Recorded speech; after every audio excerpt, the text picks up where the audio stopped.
Hi everyone, my name is Khaled Ghorab. I am the founder and CEO of Irtiqa International Consultancy from Dubai. I'm a part of the Dubai chapter, and I'm also part of the Strategy and Execution Committee at DLC. So the purpose of my presentation today is to kind of give you a bit of a spin on strategy and execution, but kind of from behind the scenes, because we could strategize all we want, but what's going to matter is the implementation. So I want to show you on screen right now my presentation. It's going to blow your mind, and it's going to take us into a little bit of what we're going to talk about. Now, I always like to start my presentations with statistics. Statistics rule the world because it gives you facts on the table and it tells us what's really happening. Number one, on the left here, 68% of leaders struggle to make themselves a priority in the workplace. And if that number is there, it tells us something about why many people are struggling in the workplace. It's because they don't take the time to think about themselves. Over the past 13 years, and as a brand partner of one of the top coaching schools on the planet, Mars Venus Coaching International, I noticed, you know what? Leaders have a very hard time taking time to reflect on the greatest leadership asset that they own and also their greatest leadership challenge. And when that happens, what do we see in the workplace? Either people trying to step over others, or they even keep a distance from others, or better yet, ironically and sarcastically, they don't execute on the strategies that they set in place. And then we go to the middle one here. 79% of employees will quit their jobs due to lack of appreciation from leaders. Look, if leaders by nature are not spending the time appreciating themselves and working on who they are, beyond the task side, I'm talking about the person behind the strategy, then how are we expecting the employees to be appreciated? If our focus is only on the task side of things and we neglect the relational side, people won't come to work. And then we have on the right here, 97.4% of management are highly disengaged. If engagement is an issue in the workplace, how do we expect people to perform? How do we expect strategy to be executed? How do we expect the generations in the organizations, the gap between them, to be bridged? But here's the final piece of the puzzle of these statistics. 75% of leaders globally operate from a reactive, non-scalable mindset. And then we wonder, why are so many companies failing? This is the case that we're trying to solve here. It's all about the people behind the strategy and the execution. I want to show you something.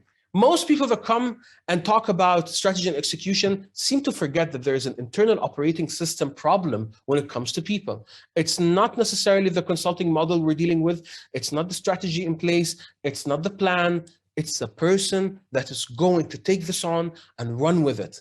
And how are we going to create a person that is so adept at handling the challenges that are coming their way? Well, we fix the internal operating system of that person. Well, what does that mean? Most of the time, people come into a work environment that they are not used to. So they become incompatible. Their beliefs, their assumptions, their values just do not mesh with that environment. So in order for us to tackle this, we have to work on that person's idea of what it means for them to exist in this environment. What is the vision of this human being in the work environment? That is the first step of bridging the relational gap between different generations in the organization. The second thing is the idea that some people come in and they just love to practice caution over growth. If I'm in a workplace that does not promote growth, I can tell you for sure, I will never show you my true colors. And that's why a lot of people exit and they say what? They leave bosses, not the work environment they're in. Because the bosses did not create an environment for those people to truly be nurtured and show their true, excellent, extraordinary self. So I want to clarify a little bit of this, but I like to go in a little bit of detail. If we look at the left side here, most people come with their own complexity. They have their challenges, they have their aspirations, they have what's happening in their life, in their personal life. This is who they are. The way their mind operates, it comes with its own complexity.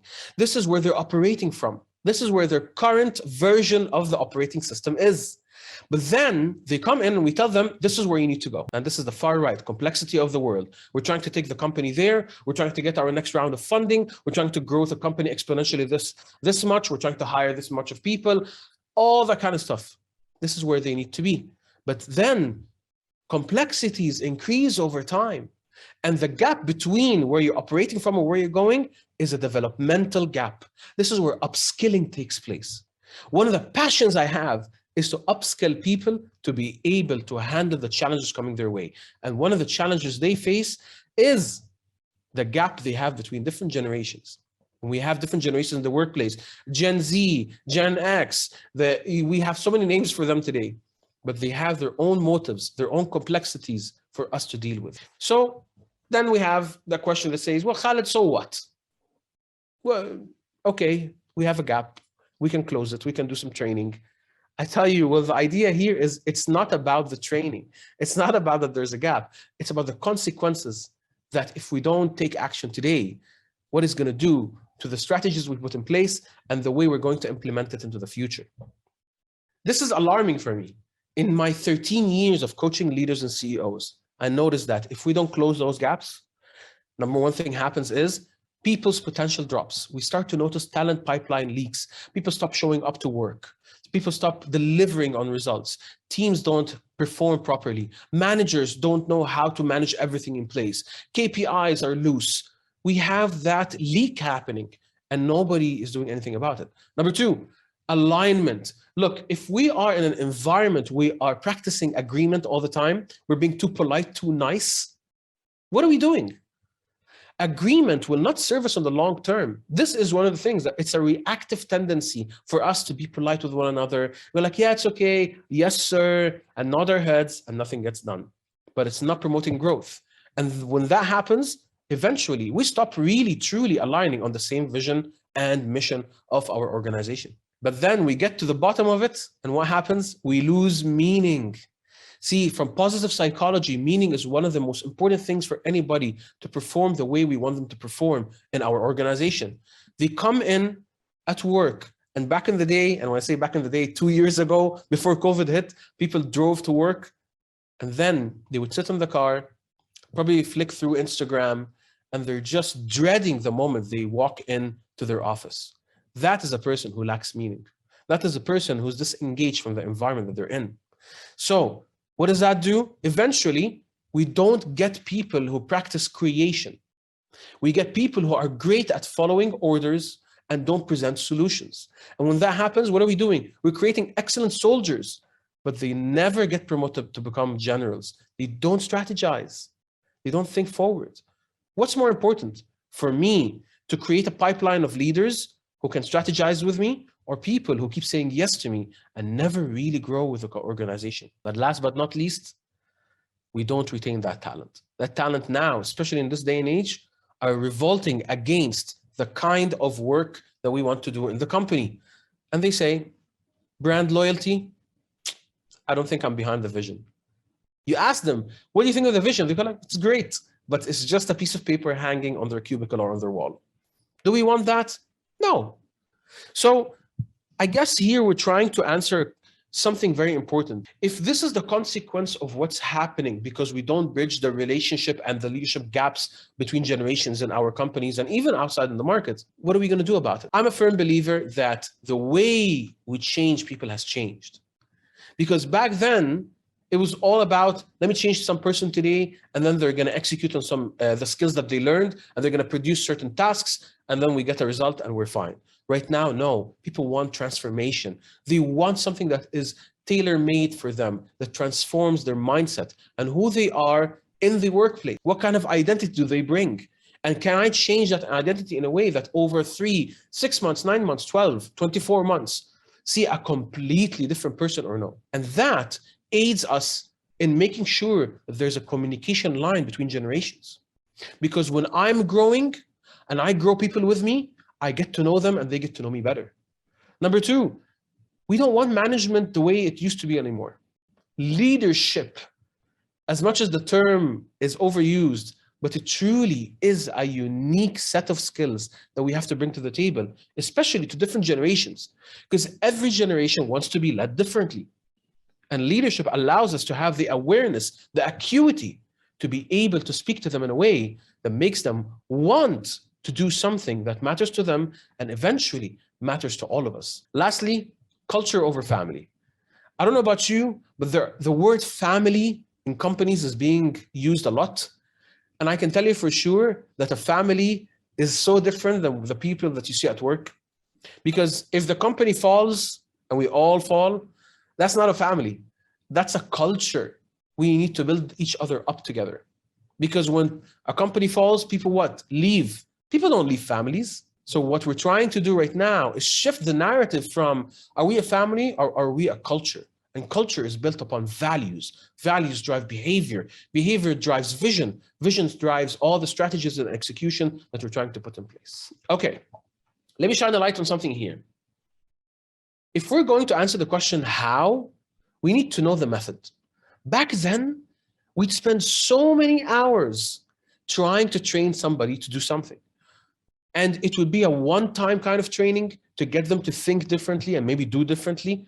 And eventually it led to very low return on investment from the company. So if you have a company like myself and you have your people and you're nurturing them and you want to make sure that they are getting you to the future with the company, we're going to have to spend less time with them. Right now, it's all about reinforcing and sustaining growth. It's an environment that facilitates transformation. And it utilizes technology in a way, as you've seen during COVID times, sitting at home, working from home. It's a hybrid approach.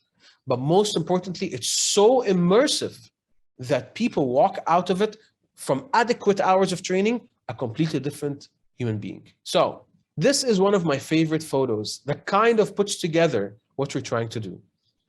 To bridge the gap, there's something missing between all three parts in this photo.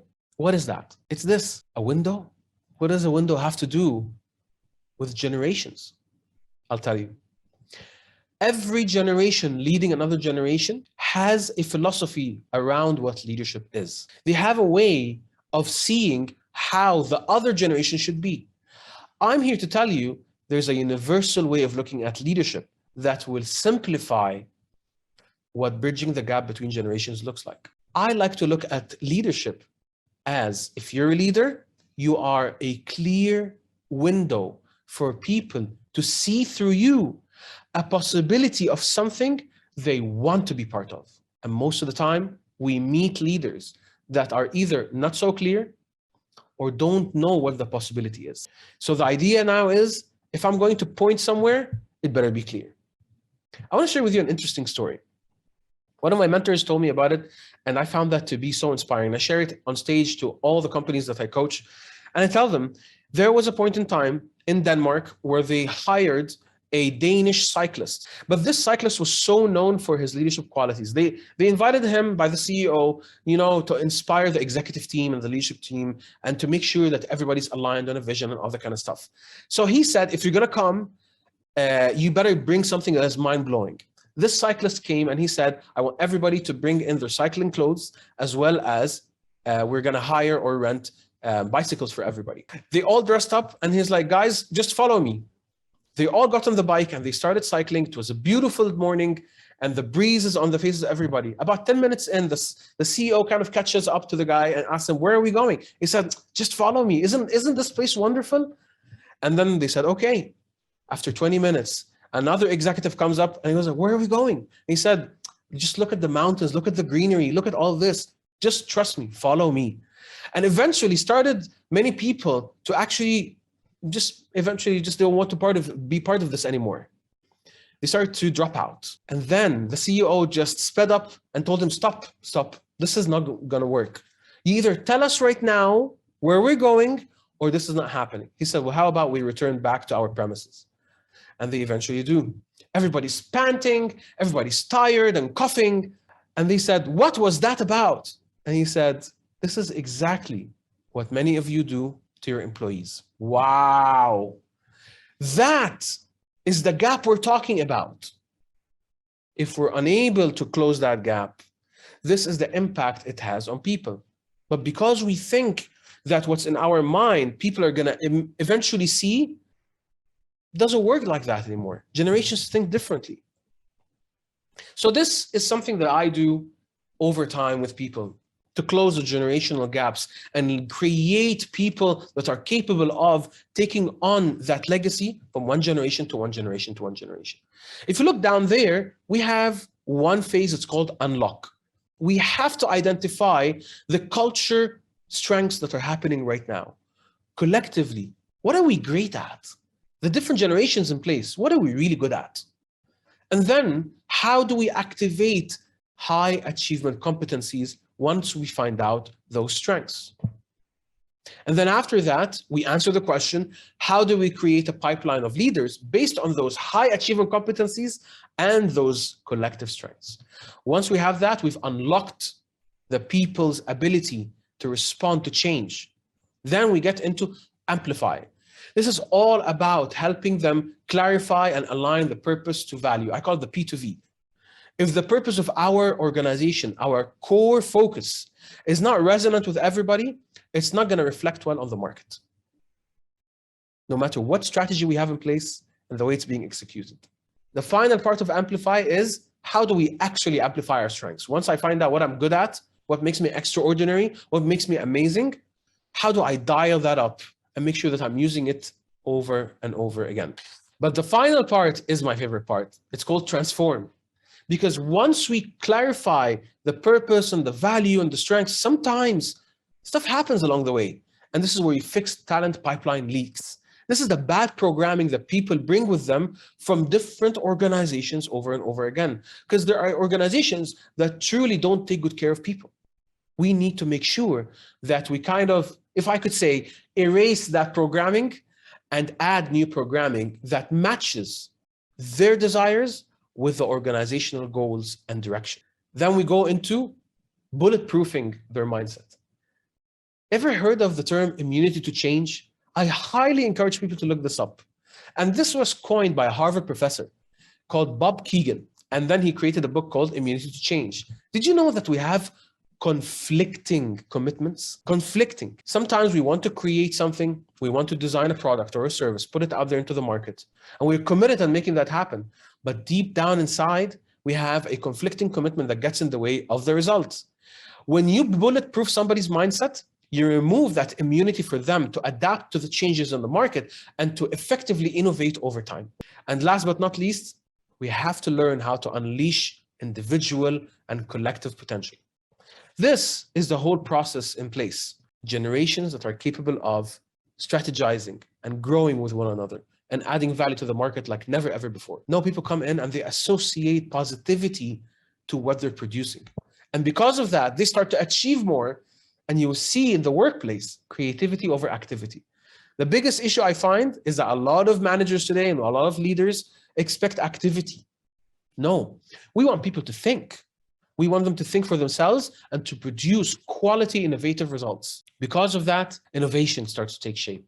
We start to see a different experience to solutions and their growth. There are ways to truly transform the people, but the generations need to be taken care of in a way where we can communicate, we can amplify our strengths, we can work together and make sure that even all the stakeholders involved are communicating with one another, that effectively produces leader after leader after leader.